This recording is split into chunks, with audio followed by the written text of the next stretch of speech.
फिर से कुछ लोगों के हाथ में लाने की कोशिश की जा रही है। पूरे जंगल का राष्ट्रीयकरण उन्होंने किया, आदिवासियों के हक में उन्होंने फैसला लिया। वो समय था जब देश में अनाज की कमी और उसके कारण से इंदिरा जी को अमेरिका के सामने हाथ फैलाना पड़ा था। PL 470, मैं गलत नहीं हूं, उसके तहत वहां से अनाज मंगाए गए और लोगों का भरण पोषण किया गया। इंदिरा जी ने ठान लिया कि मुझे अनाज के मामले में इस देश को आत्मनिर्भर करना है। उन्होंने देश के किसानों को आह्वान किया और हरित क्रांति का नारा दिया। और वो दिन है और आज का दिन। उस समय किसानों से जबरदस्ती अनाज ले लिए जाते थे, धान लिया जाता था, गेहूं लिया जाता था। आज किसानों ने इंदिरा जी के बात पे इतना अनाज का उत्पादन किया कि एनडीए सरकार के गोडाउन में रखने की जगह नहीं। 3 साल भी अकाल पड़ जाए तो पर भी यहाँ के हिंदुस्तान के लोगों के लिए अनाज पर्याप्त है। वो व्यवस्था करके इंदिरा जी गई हैं ताकि उनके आने वाले पीढ़ी अनाज के लिए किसी भी व्यक्ति के भूख से मौत न हो। ये दूरदृष्टि इंदिरा जी की रही है।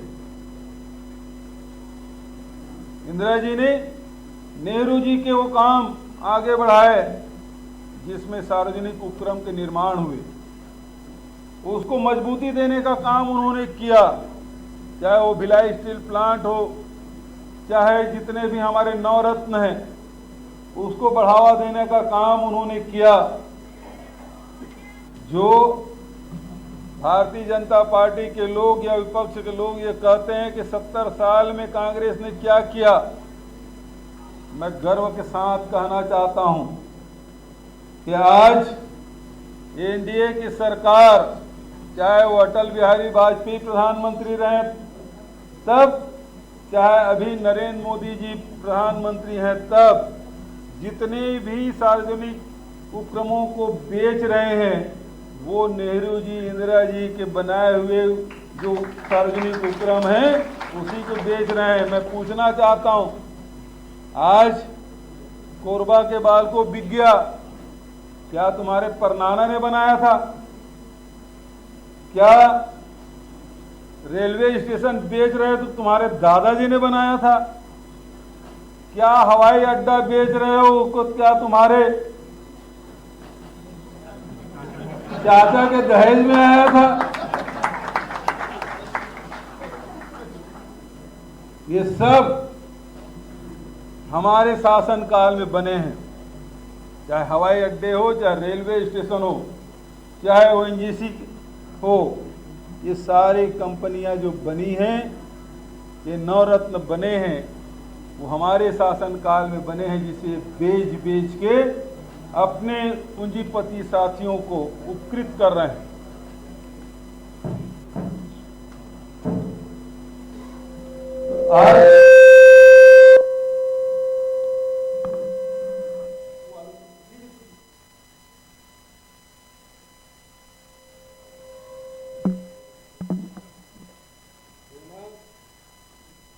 सोहन दीपावली गिफ्ट नहीं मिला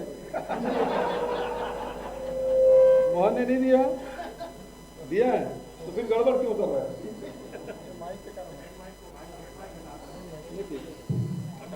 नहीं ठीक।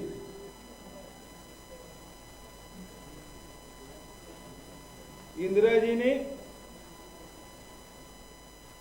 आज तक के हिंदुस्तान, आजाद हिंदुस्तान में उससे बड़ा नेता कोई दूसरा हुआ नहीं। नेहरू जी के सामने अलग चुनौतियां रही है, अन्य नेताओं के सामने दूसरी चुनौतियां रही है, लेकिन इंदिरा जी के समय जो चुनौतियां रही वो किसी नेता ने मुकाबला नहीं किया। इंदिरा जी के सामने जहां विपक्ष सामने था, देश के सामने अनेक प्रकार की समस्याएं थी, वही आंतरिक समस्याओं से भी जूझना पड़ा था। इंदिरा जी के समय पार्टी दो फाड़ हुआ था, नेतृत्व का संकट हुआ। वीवी गिरी और जब राष्ट्रपति बने, वो किस्सा आपको याद होगा। उस समय देवराज अरस और लोगों ने, सिंडिकेट के लोगों ने जो चुनौतियां दी, लगातार चुनौतियां मिली मोरारजी देसाई और दूसरे नेताओं के माध्यम से, वो चुनौती का सामना आज तक मैं नहीं समझता कि आजाद हिंदुस्तान में किसी दूसरे नेता ने उस चुनौती का सामना किया। और जिस साहस से इंदिरा जी ने किया, पार्टी के अंदर और पार्टी के बाहर, देश के भीतर और देश के बाहर जिन चुनौतियों का सामना साहस पूर्वक इंदिरा जी ने किया है, ऐसी शायद मिसाल इतिहास में दूसरा दिखाई नहीं पड़ता। ऐसे हमारे नेता इंदिरा जी रही हैं। इंदिरा जी को आदिवासियों से बहुत लगाव था, प्रेम था, और वो कहती भी थी, मैं पिछले जन्म में शायद आदिवासी परिवार में ही जन्मी रही हूं। इतना उनको लगाव।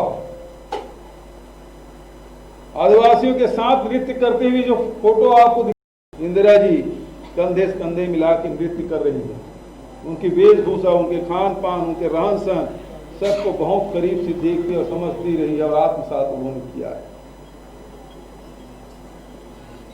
आदरणीय साथियों, आज कोई नेता अमेरिका के खिलाफ बोल नहीं सकता।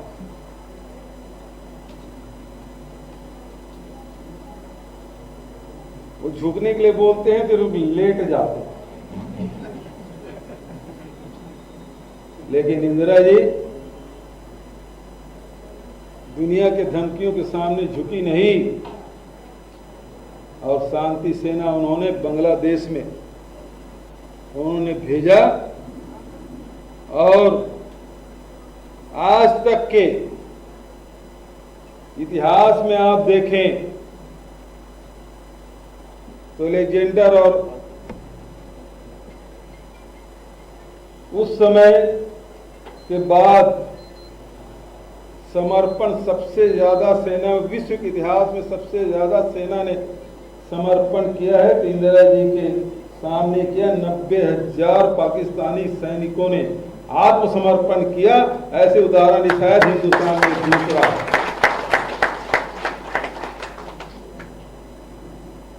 तो ऐतिहासिक काम उन्होंने किया।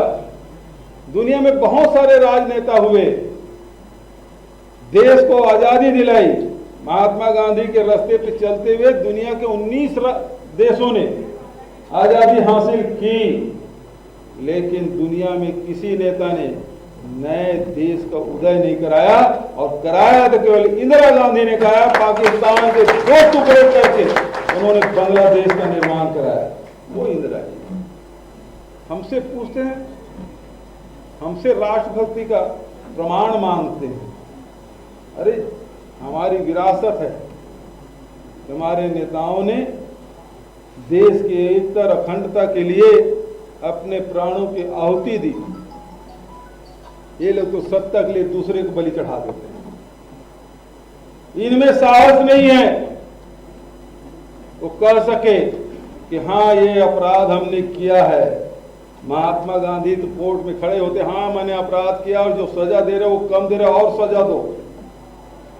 ये कहने वाले लोग और सच को स्वीकार करने वाले लोग, उसकी परंपरा से हम लोग जुड़े हुए हैं। और ये लोग तो कहते हैं जब बाबरी मस्जिद ढहा तो मैंने नहीं गिराया, किसी में साहस नहीं रहा कि हाँ हमारे कहने से हुआ है, हम जेल जाने से नहीं डरते, बचते रहे।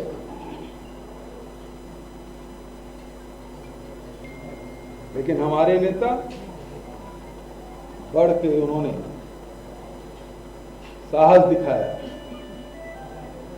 तो आज ऐसे महान नेता की जयंती के अवसर पर मैं ये कहना चाहूंगा कि हम सब इंदिरा जी को बहुत सारे लोगों ने इंदिरा जी के साथ काम किया, बहुत सारे लोगों ने इंदिरा जी को सुना, देखा और उनको उनके सेवाएं की, उनके साथ रहे। इंदिरा जी जब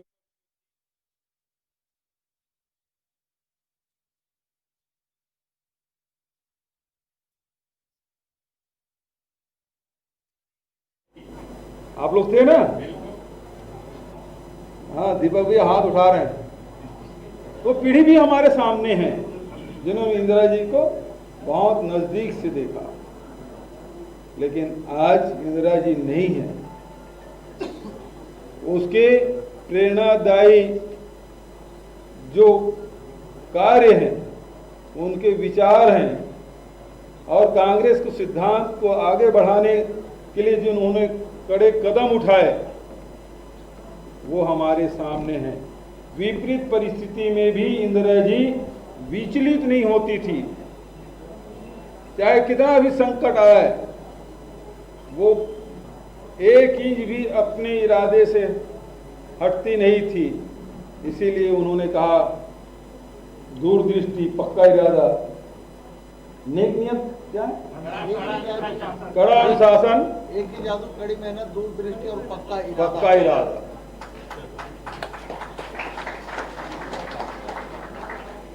उस समय भी इंदिरा जी ने नारा दिया गरीबी हटाओ, तो लोग इंदिरा हटाओ करते थे।